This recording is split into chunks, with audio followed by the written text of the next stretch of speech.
My name is Rebecca, and I'd like to share something that happened to me when I was about 12 years old. Every Thursday or Friday, my mom would go to the laundromat because we didn't have a washer or dryer at our house at the time.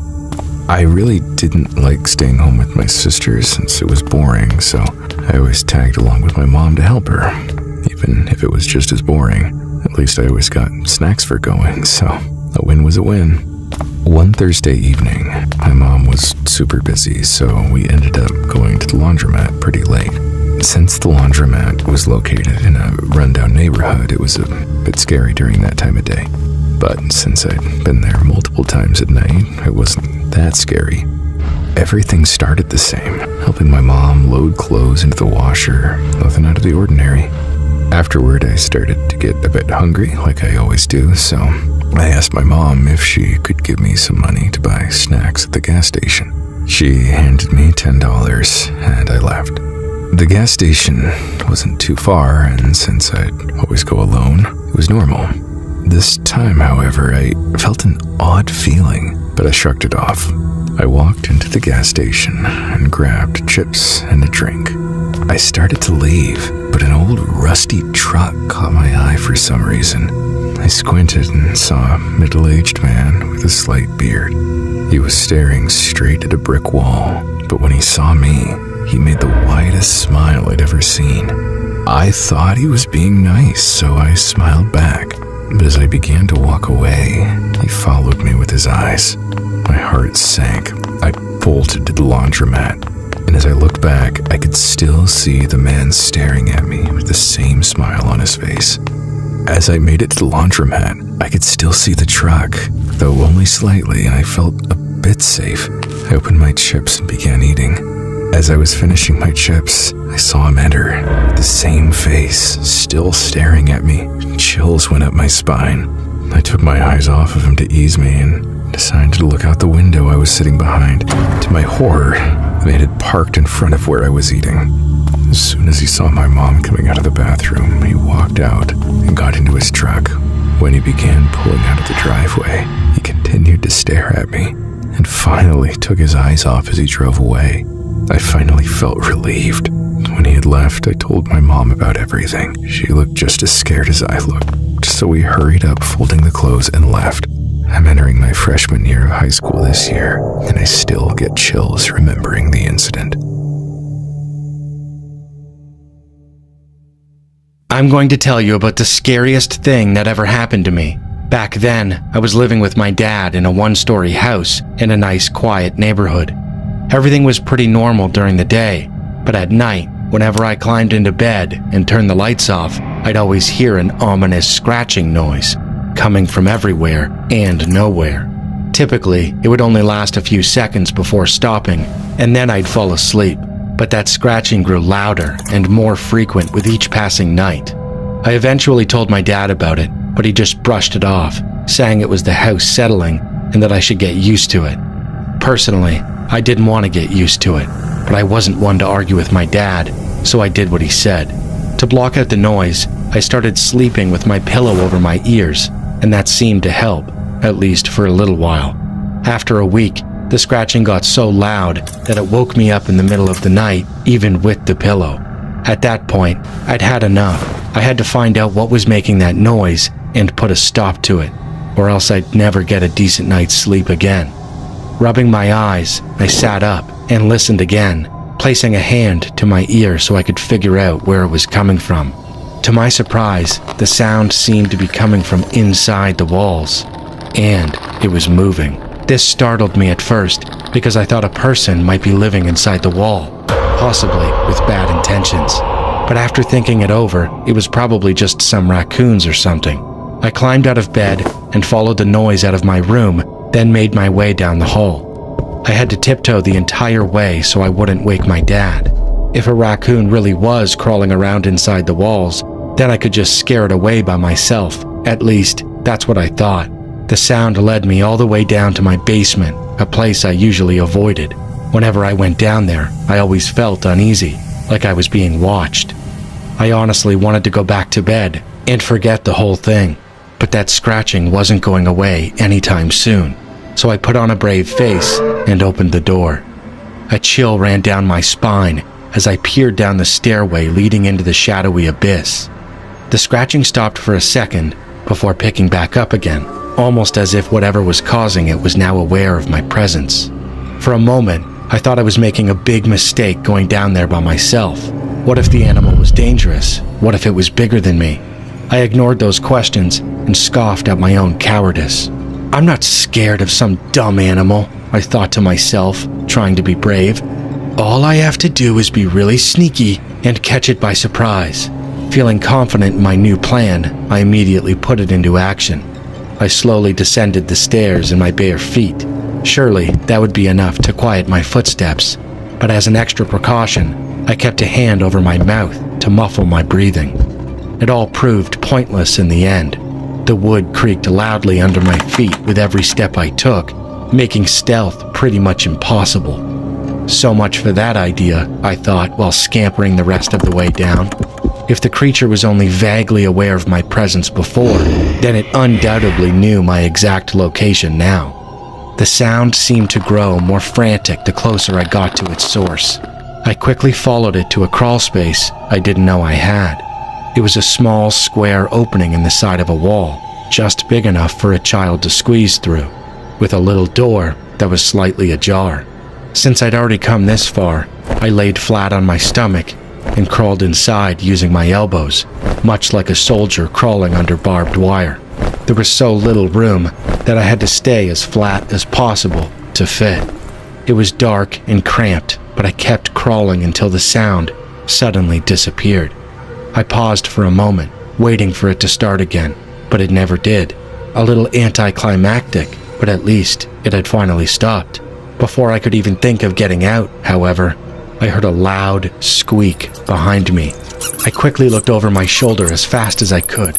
To my absolute horror, a pack of rats was right behind me, blocking the way I came. I screamed and started crawling further into the tunnel as the rats gave chase, hungrily snapping their teeth at my feet. I didn't get very far though, because I soon reached a dead end. I rolled onto my back and watched helplessly as the rats approached me.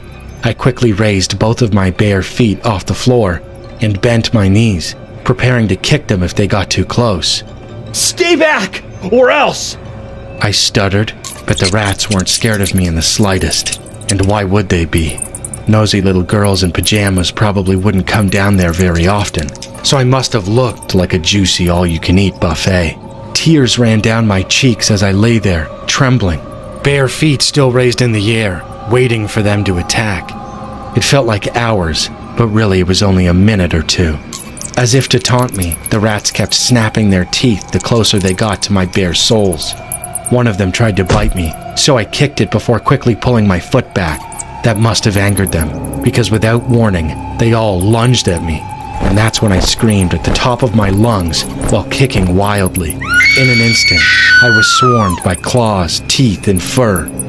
They bit into every inch of exposed skin they could find. Arms, legs, feet, everywhere. I tried to defend myself, but it was like fighting an ocean. I was only saved when my dad came running into the basement with a baseball bat after hearing me scream. "Where are you?" He shouted with a fatherly concern. "In here!" I cried out while fighting off the rodents as best I could. The rats must have been startled by my dad's yelling and thunderous footsteps, because they immediately scurried away, leaving me covered in scratches and bites from head to toe. My dad got me out of the crawl space and took me to a hospital to get bandaged up and to get a tetanus shot. I was still shaken by what I had experienced, but also relieved to be alive. My dad apologized to me 1,000 times while I recovered in the hospital bed, saying he should have taken me seriously, and I forgave him. He called an exterminator the next morning to gas the whole house.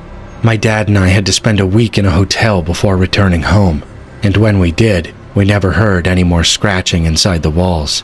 Years have passed since then, but I'll never forget that awful sensation of being swarmed by rats trying to eat me alive.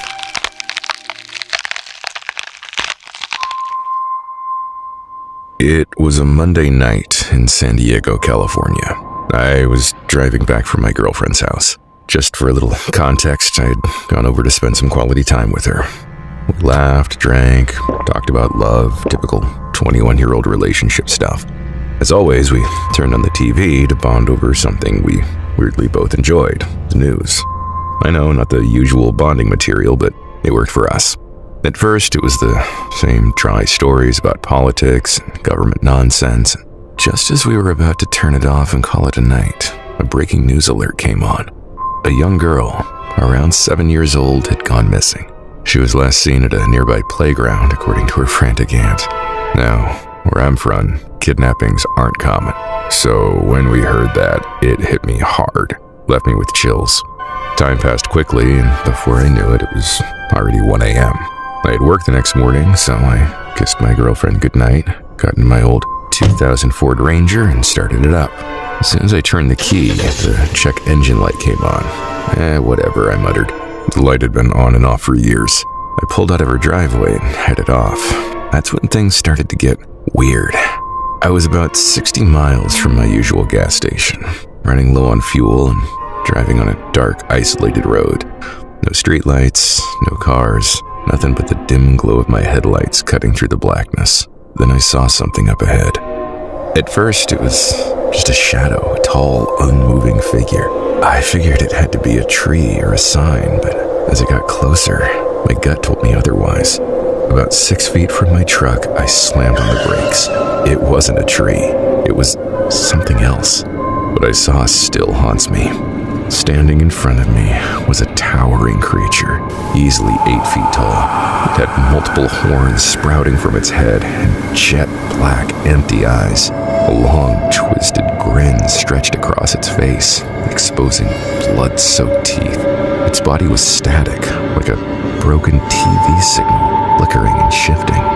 All I could clearly make out were its claws, long, razor-sharp, and dripping with blood. And beside it stood a little girl. She was wearing a pink dress, stained red. Blood dripped from where her face should have been. It was just gone, skin torn away, nothing but gore and darkness. I froze, my breath caught in my throat. Then the creature slowly lifted its arm, extended a claw, and pointed directly at me. That's the last thing I remember. The next thing I knew, I woke up in a hospital bed. It was 7 a.m. The nurse told me I'd been found unconscious in my running truck parked on the side of the road. After she left, I tried to piece everything together. My head was spinning. Above me was a TV. I grabbed the remote and flipped it on, tuning into the same news station. The anchor's voice made my stomach turn. We're following up on last night's breaking story here in San Diego. A 7-year-old girl was found dead early this morning at a local park. Her body was discovered beneath a swing set, covered in blood. We warn viewers, this information is graphic. Paramedics report the child's face appeared to have been completely removed, likely by a wild animal. I threw up on myself right then and there.